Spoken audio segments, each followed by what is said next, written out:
কারণে মশা বেড়ে গেছে, যা জনগণের জন্য দুর্ভোগ সৃষ্টি হচ্ছে। এখানটা খনন করা দরকার।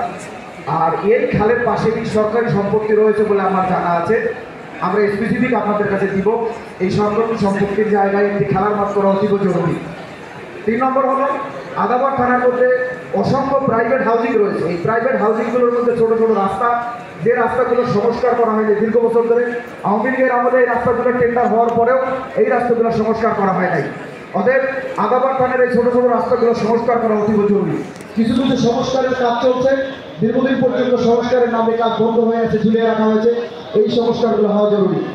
4 নম্বর হলেন একটি জনগুরুত্বপূর্ণ বিষয় যে আদাবর থানা এবং এই আমাদের মোহাম্মদপুরের মধ্যে সংস্কারটা চলমান।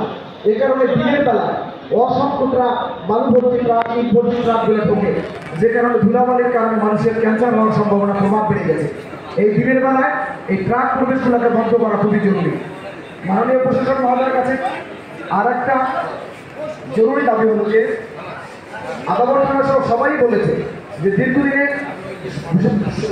আওয়ামী লীগ ময়লাকে চাঁদা তুলত, সেই চাঁদা তোলার চেয়ে এখন যারা ময়লার দায়িত্ব নিয়েছে তারা প্রত্যেকে টাকা বাড়িয়ে দিয়েছে।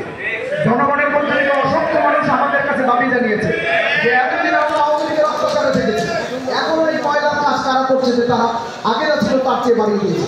অতএব প্রশাসন মহোদয় এটার একটা নির্দিষ্ট করে দিতে পারবে যে এই প্রত্যেক ফ্ল্যাট থেকে বাড়ি থেকে এই ময়লার টাকা উঠে এর বেশি দিতে পারবে না।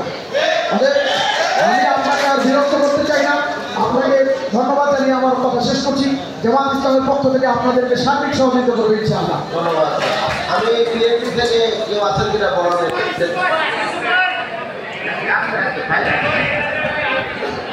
জি মাইকটা দেন এখানে।